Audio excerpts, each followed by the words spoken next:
देख रहे हैं एसएमसी आवाज सैफी अब्बास के साथ। न सबूत है न दलील है, न सबूत है न दलील है, मेरे साथ रब जलील है, मेरे साथ रब जलील है। तेरी रहमतों में कमी नहीं, तेरी रहमतों में कमी नहीं, तेरी रहमतों में कमी नहीं,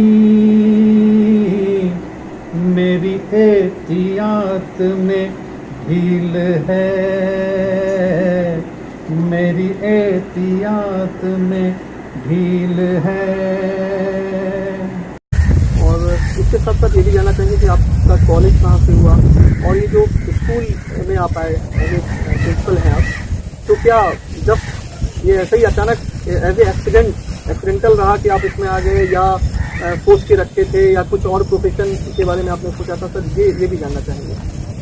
सर मेरी फैमिली में मतलब सिर्फ एक ही सिस्टर है और उसके अलावा बाकी मेरे पैटर्नल पेरेंट्स और मैटरनल पेरेंट्स नानके और दादके में हमारे काफ़ी सारे मतलब मामा जी हैं, मासियाँ हैं और चाचा जी वगैरह, काफ़ी बड़ी फैमिली है हमारी और एक बहुत ही क्लोज निट फैमिली है हमारी। तो मतलब कहने के लिए I have only one sister, but otherwise as far as cousins are concern हम लोग बहुत सारे हैं। सिविल सर्विसेज के एग्जाम देंगे, तो सिविल सर्विसेज की मैंने तैयारी भी की थी। पोस्ट ग्रेजुएशन में मेरा सब्जेक्ट इंग्लिश लिटरेचर था और मैंने कटक से पढ़ाई कंप्लीट करने के बाद उस बीच में अनफॉर्चुनेटली 84 में जो एक ट्रेजिडी हुई थी पूरे कंट्री में, ब्लू स्टार मूवमेंट हुआ, फिर उसके बाद में इंदिरा गांधी जी की डेथ हुई, उस कारण से एक डिस्टर्बेंस पूरे देश में फैला था, जिस कारण से हम लोगों ने भी इस चीज़ को फेस किया था। उड़ीसा जयपुर में मेरे पिताजी की जो दुकान थी उसका नाम था क्लीनर, मेन रोड जयपुर में, उसको आग के सपोर्ट कर दिया गया था। कुछ जो एलिमेंट्स रहते हैं, डिस्टर्बिंग एलिमेंट्स जो रहते हैं, उन्हीं के द्वारा हुआ था। बेहद अफसोस की बात है। और मेरे पिताजी की उस वक्त वहाँ पर काफ़ी अच्छी प्रॉपर्टी थी और बिजनेस भी काफ़ी अच्छा था और कई सारी मेरे पिताजी की करीब 3 कारें अपनी थी और बाकी वो हायर आउट किए हुए थे। करीब 11-12 कारें हमारी दामनजोड़ी में पिताजी की चलती थी और मैं बात कर रहा हूँ 84-85। तो उस समय क्या उम्र रही होगी आपकी? मैं 19 का था, 18-19 का था, 65 को बर्थ है। तो आपको तो फिर ये जो इस तरह का एक ब्लैक इंसिडेंट है जी, काफ़ी बेहतर याद होगा, वो बर्बादियाँ और वो सारी चीज़ें भी आपको याद होंगी। मैं उस वक्त कटक में था जिस दिन ये हादसा हुआ था। 31 अक्टूबर को कटक में पढ़ाई चल रही थी, कॉलेज चल रहा था। फॉर्चुनेटली मेरी मम्मी उस वक्त जमशेदपुर में थी, दीदी जमशेदपुर में अपने ससुराल में थी और पिताजी मेरे अकेले थे जयपुर। तो वहाँ पर अगर एक डिस्टर्बिंग एलिमेंट्स अगर हैं तो हमेशा मैं मान के चलता हूँ कि डिस्टर्बिंग एलिमेंट्स के साथ में जो अच्छे लोग होते हैं वो ज़्यादा होते हैं। तो उन अच्छे लोगों की वजह से मेरे पिताजी कुछ नहीं हुआ और वहीं पे हमारे एक बिजनेस पार्टनर थे जगदीश, उन्होंने हमारी कार को निकाल के, लोगों ने जैसे दुकान जलाई थी तो प्रयास थे कि गाड़ियाँ भी जलाई जाएँ, लेकिन गाड़ियाँ बच गई। गाड़ियों को हम लोगों ने मतलब पिताजी ने कहीं अपने फ्रेंड्स के घरों में रख दी। फिर वो रात वो वहाँ से निकले थे और बाई रोड ट्रैवल करते हुए कटक आए थे। कटक में मैं एक डॉक्टर प्रसन्न कुमार पुष्पी थे, मेडिसिन के प्रोफेसर थे वहाँ कटक में, SCB मेडिकल कॉलेज। तो मैं उनके घर में रहता था। उनका जो एक सेपरेट रूम जो होता है, उस रूम में मैं रह के पढ़ाई किया हूँ। तो वहाँ पर पिताजी आए और मुझे उन्होंने फिर लिया अगले दिन और कार में एम्बेसडर कार थी कार के बैक सीट में हम लोग बैठ के, जो जगदीश हमारा बिजनेस पार्टनर है वो कार चलाया और बैक सीट में मेरे डैडी और मैं बैठ के जमशेदपुर गए थे। और अगर रास्ते में फ्यूलिंग अगर करानी होती थी कार को तो हम लोग या तो पेट्रोल पंप से पहले उतर जाते थे, पेट्रोल भरा के फिर वो हमें लेते थे ताकि लोगों की नज़र में ना आए। करते करते हम लोग जमशेदपुर पहुंचे। मतलब बड़ा हॉरिबल और बड़ा टेरर मोमेंट के दौर से गुजरे और आप इतने छोटे भी नहीं थे, आपको सारी चीज़ें याद है। और जमशेदपुर में हमें लग रहा था कि पता नहीं क्या हुआ, क्योंकि उन दिनों मोबाइल भी नहीं होते थे, तो बड़े अप्रीहेंसिव थे हम लोग कि जमशेदपुर पहुंचेंगे तो क्या होगा। पे नहीं पहुंच जाए तब तक अनसर्टेन था कि क्या मोमेंट आ सकता है। लेकिन एक अच्छी किस्मत थी कि जमशेदपुर में इस तरह की चीज़ें नहीं हुई। जमशेदपुर में काफ़ी एक अच्छा वातावरण रहा। और तो 84 से लेकर 96 तक हम लोग का रेसिडेंस जो है वो विशाखापट्टनम में रहा। तो मुझे कटक से अपना पोस्टेशन कंप्लीट करने के बाद मुझे विशाखापट्टनम में रहने का मौका मिला। और एक वहाँ पर आपने सुना होगा आंध्रा यूनिवर्सिटी, बहुत बड़ा एक का विद्यालय है विशाखापट्टनम में। तो उसमें एक HOD थे साइकोलॉजी डिपार्टमेंट के, तो वो मुझे पसंद करते थे, एक फैमिली फ्रेंड थे। तो उन्होंने मुझे परमिशन दे रखी थी कॉलेज में वहाँ की लाइब्रेरी को यूज़ करने। तो मेरे में बदलाव जो आया, पढ़ाई की तरफ से रुचि जो आई, वो रेवेंशा कॉलेज से जो स्टार्ट हुई वो मुझे और मौका मिल गया आंध्रा यूनिवर्सिटी में जाने के बाद वहाँ की लाइब्रेरी को एक्सप्लोर करने का। क्योंकि साइकोलॉजी की बुक्स बहुत महंगी आती थी, बहुत बड़ी बड़ी होती थी, और मैंने अपने सिविल सर्विसेज के लिए मैंने 2 सब्जेक्ट चुन लिए थे, एक पब्लिक एडमिनिस्ट्रेशन और एक साइकोलॉजी। और पब्लिक एडमिनिस्ट्रेशन की बुक्स मैंने मार्केट से खरीद ली थी, और साइकोलॉजी मैं आंध्रा यूनिवर्सिटी जाता था और वहाँ की लाइब्रेरी भी यूज़ करता था। और साइकोलॉजी की बुक्स के साथ साथ मुझे और भी बहुत ही मतलब बेहतरीन किताबों में पढ़ने का मौका मिला। मेरे जो फेवरेट ऑथर्स थे उनके बारे में जानने का मौका मिला, जैसे ऑथर एवी हो गए, किडनी शेल्डन हो गए, मैं इनके उपन्यास बहुत पढ़ता था। तो इनके बारे में मेरे को वहाँ पर बुक्स नज़र आई और मैंने उनको पढ़ा। तो वेलूर में जब जिया जी के साथ में मैं वहाँ पर था, और उसी दौरान एक कोरबा के व्यक्ति अपनी वाइफ के ट्रीटमेंट के लिए भी वहाँ पर आए हुए थे। उनकी वाइफ की किडनी की प्रॉब्लम थी, और संजोग मैं आपको बता रहा हूँ कैसे बने।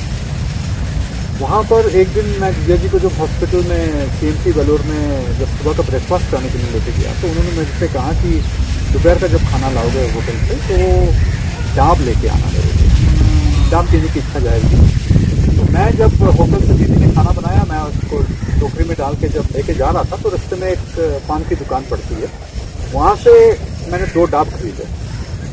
उन दिनों में डाब 2-2 रुपए के आते थे, तो 4 रुपए का डाब हुआ। मैंने उसको 5 का नोट दिया, और उसने मेरे से कहा कि सर चेंज नहीं है। तो मैंने नज़र मारी तो उसी के ऊपर में एक एम्प्लॉयमेंट न्यूज़ पड़ी हुई थी, तो मैंने कहा 1 रुपए की आती थी तब, मैंने कहा एम्प्लॉयमेंट न्यूज़ दे दो, तो वो मैंने ले ली। और वो भी मुझे पढ़ने का मौका करीब 3-4 दिन बाद ही मिला, क्योंकि मैं वहाँ पर जिस होटल में हम लोग रह रहे थे, उस होटल में मेरे को उन्होंने इंटरप्रेटर बनाया हुआ था, जो होटल में बाकी के मरीज जो रह रहे थे। CMC वेलूर में सबसे बड़ी समस्या लैंग्वेज की होती है, तो मुझे क्योंकि इंग्लिश आती थी तो वो सारे के सारे मेरे को लेके जाते थे। तो मेरे को 4 दिन बाद मौका मिला उस एम्प्लॉयमेंट न्यूज़ को देखने का। जैसे मैंने उस अखबार को पलटा तो मुझे एक चीज़ ने अट्रैक्ट किया, दिल्ली पब्लिक स्कूल कोरबा की एडवर्टाइजमेंट थी, और दिल्ली पब्लिक स्कूल की एक ब्रांच खुली थी हमारे सोनाबेड़ा के पास में दामनजोड़ी है, जिसका मैं जिक्र कर रहा था, जहाँ मेरे डैडी की तैयारियाँ चल रही थी। वहीं पर एक ब्रांच खुली थी हमारे स्कूलिंग करने के बाद। तो हम लोग दोस्त लोग बात करते थे कि हम लोगों को अगर ये DPS पहले खुला होता तो हम लोग इसमें पढ़ते, वो मेरे दिमाग में था। तो इधर से जो कोरबा से जो छतवाल अंकल जो अपनी वाइफ को लेके आए हुए थे, वो भी हम लोग के साथ वेलूर में बैठते थे, तो वो भी दिल्ली पब्लिक स्कूल ने अट्रैक्ट किया क्योंकि दामनजोड़ी में ब्रांच थी, और कोरबा ने अट्रैक्ट किया क्योंकि छतवाल अंकल वहाँ के थे।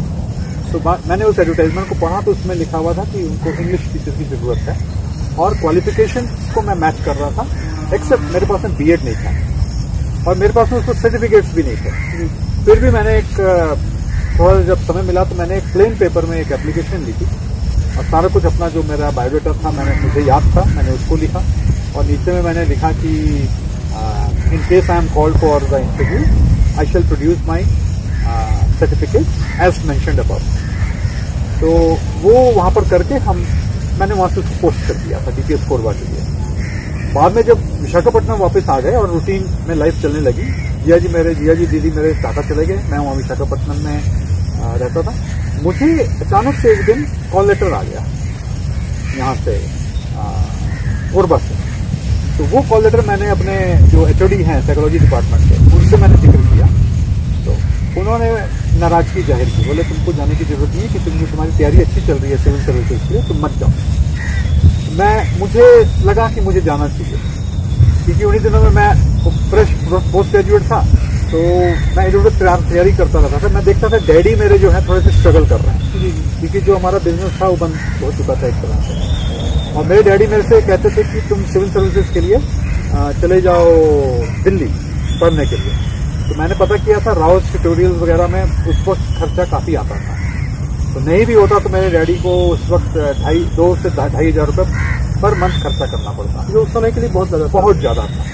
तो और फिर मैं आसपास के जो कॉलेजेस हैं उनमें मैं प्रयास करता था बिना डैडी को बताए, जाके एक आध मैंने इंटरव्यू दिया था। तो मैं अपने वो जो HOD सर हैं, बबला सर, उनका निक नेम बबला सर कहते थे हम लोग उनको, तो बबला जी को मैंने जब बताया तो वो नाराज हुए, तो तुमको नहीं जाना है। और मैं घर में मैंने आके जिद की कि मुझे जाने दीजिए, मैं देख लूँगा, सेलेक्ट हुआ तो हुआ, नहीं तो कोई बात नहीं। तो डैडी मान गए, मेरे को उन्होंने पैसे दिए, मैं आ गया वहाँ से ट्रैवल करते हुए विशाखापट्टनम से रायपुर से चांपा से कोरबा पहुंचा। वो भी एक अलग कहानी है सर, कभी और अगर डिटेल में मांगे मैं आपको बताऊं किस तरह से मैंने ट्रैवल किया था। गर्मी के दिन थे, 17 जून को मेरा इंटरव्यू था, 16 जून को मैं ट्रैवल करके, मतलब 15 जून की रात को विशाखापट्टनम से बैठा, 16 को रायपुर में उतर के वहाँ से गर्मी में मेरे ख्याल से ये बॉम्बे हावड़ा एक्सप्रेस में बैठ के 1 बजे दोपहर को चांपा में उतरा। चांपा से जो वहाँ की बस चलती है, इतनी भीड़ थी उसमें, ड्राइवर के पीछे खड़े होकर मैं कोरबा पहुंचा।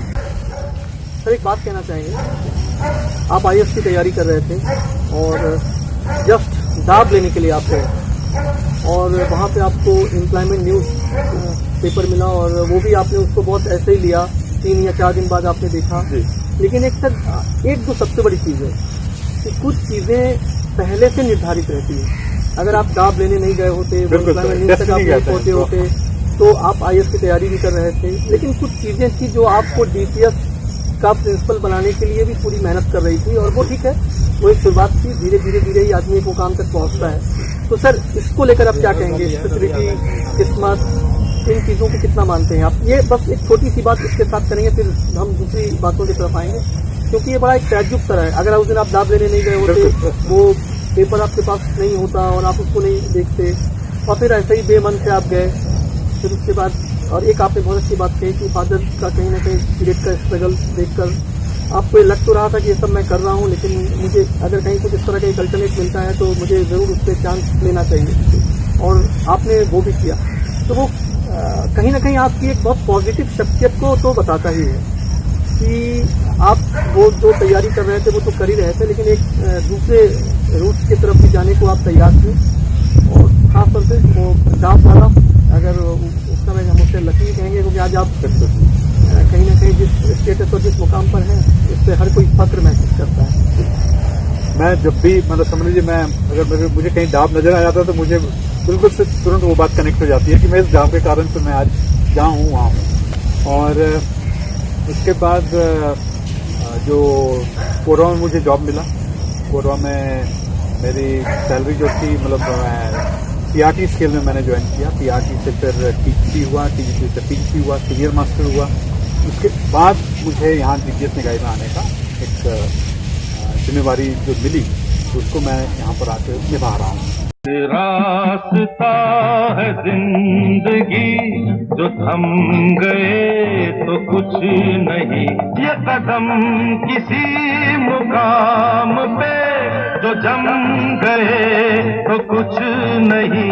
एक रास्ता है जिंदगी, जो थम गए तो कुछ नहीं।